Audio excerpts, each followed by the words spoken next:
Assalamualaikum warahmatullahi wabarakatuh. Innal hamdalillah nahmaduhu wa nasta'inu wa nastaghfiruh wa na'udzubillahi min syururi anfusina wa min sayyiati a'malina. May yahdihillahu fala mudhillalah wa may yudhlil fala hadiyalah. Asyhadu an la ilaha illallah wa asyhadu anna Muhammadan abduhu wa rasuluh. Pertama-tama, marilah kita panjatkan puja dan puji syukur kita atas kehadirat Allah Subhanahu wa Ta'ala yang telah memberikan rahmat dan karunia-Nya sehingga kita dapat berkumpul pada kesempatan kali ini dalam keadaan sehat walafiat. Serta salawat serta salam mari kita curahkan kepada Nabi junjungan kita, Nabi Muhammad Sallallahu Alaihi Wasallam yang kita nanti-nantikan syafaatnya di yaumul akhir kelak. Pemirsa yang dirahmati Allah Subhanahu wa Ta'ala, pada kesempatan kali ini saya ingin menyampaikan sedikit ilmu yang semoga bisa menjadi berkah untuk kita semua. Pada kesempatan kali ini saya ingin menyampaikan tentang berdoa. Berdoa adalah senjata terkuat umat Islam. Pengertian doa dalam Islam adalah sikap berserah diri kepada Allah Subhanahu wa Ta'ala. Sikap berserah diri bahwa kita itu sangat membutuhkan Allah Subhanahu wa Ta'ala. Merasa butuh karena hanya Allah yang bisa membantu kita. Dalam Quran surat Ghafir ayat 60, sesungguhnya Allah berfirman yang artinya, berdoalah kepadaku, niscaya akan aku perkenankan bagimu. Sesungguhnya orang-orang yang sombong tidak mau menyembah akan aku masukkan ke neraka jahanam dalam keadaan hina. Dalam surat Ghafir ayat 60. Dalam Islam, doa adalah ibadah yang paling mulia di sisi Allah Subhanahu wa Ta'ala. Hal ini ditegaskan Rasulullah Shallallahu Alaihi Wasallam dalam hadis yang diriwayatkan oleh Abu Hurairah yang artinya tidak ada yang paling mulia di sisi Allah Subhanahu wa Ta'ala daripada doa. Jadi pemirsa yang dirahmati Allah Subhanahu wa Ta'ala, berdoa ini adalah ibadah yang paling mulia di sisi Allah Subhanahu wa Ta'ala.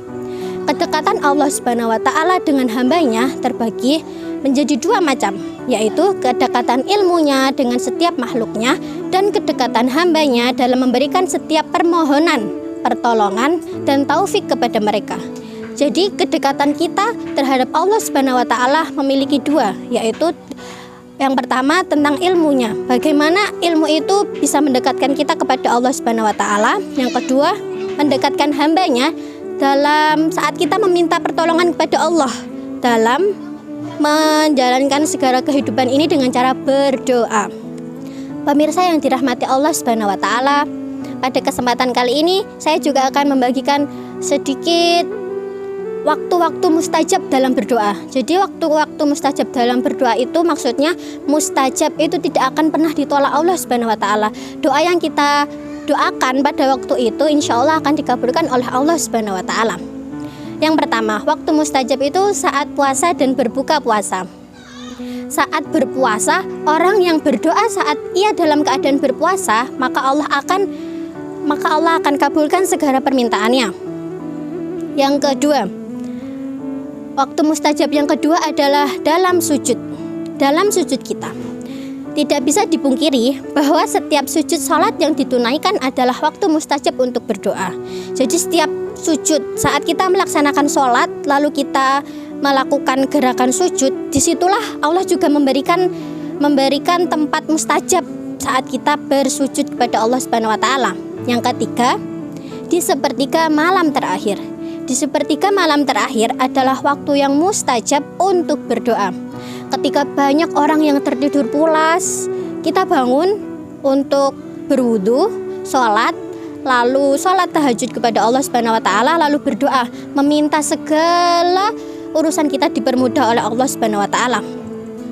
Ketika banyak orang yang terlelap tidur, Allah Subhanahu wa Ta'ala turun pada sepertiga malam terakhir. Lalu yang keempat, di antara azan dan iqomah.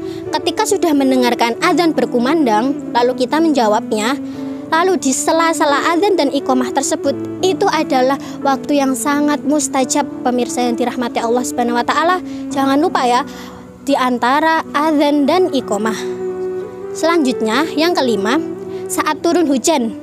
Ternyata saat turun hujan ini bukan hanya memberikan kenikmatan berupa kesegaran, berupa tanamannya bisa tersiram atau banyaknya air yang mengalir, tapi ternyata di situ Allah juga memberikan waktu yang mustajab saat turun hujan. Selain kita berdoa Allahumma shayyiban nafi'an, ya Allah semoga hujan ini bermanfaat, tetapi Allah juga memberikan kesempatan kepada kita untuk berdoa, dan doa yang kita langitkan saat turun hujan itu adalah doa-doa yang mustajab.